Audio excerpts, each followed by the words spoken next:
Arteta's 3 remaining forward options with 2 out of contract in the summer. Mikel Arteta's turbulent relationship with Pierre-Emerick Aubameyang finally came to an end on deadline day as the former Arsenal skipper joined Barcelona on a free transfer. The Gabon international, 32, was exiled from Arteta's side after losing the captaincy at the beginning of December.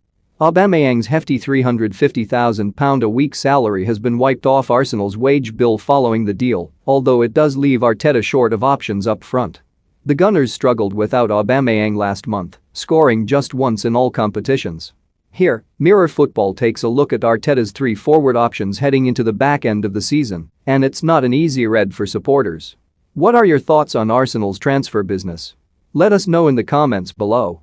The Frenchman is likely to be Arteta's first-choice striker for the rest of the season, despite his contract expiring in June.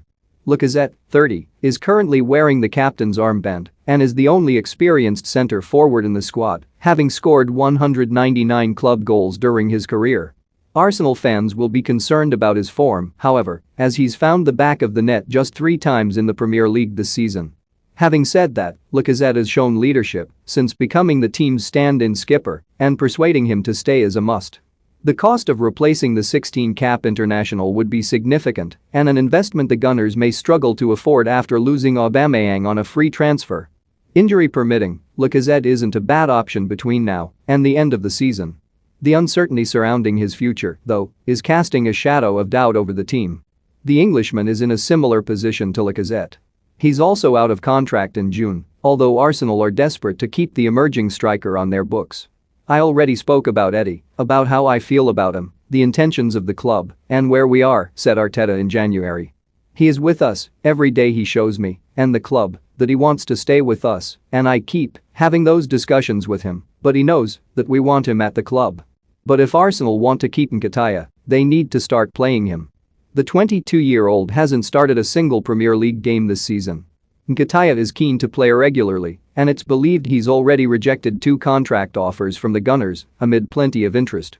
Crystal Palace are long-term admirers of the youth international, while suitors on the continent are allowed to start negotiating a pre-contract agreement with him from today. Nketiah's future is likely to be decided at the end of the season. If he plays, he'll stay.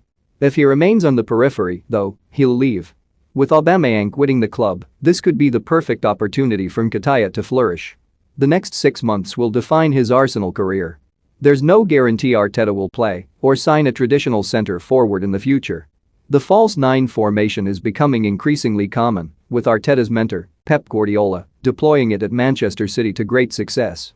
Despite missing out on Harry Kane's signature last summer, City are 9 points clear at the top of the Premier League and clear favourites to win a 4th title in 5 years.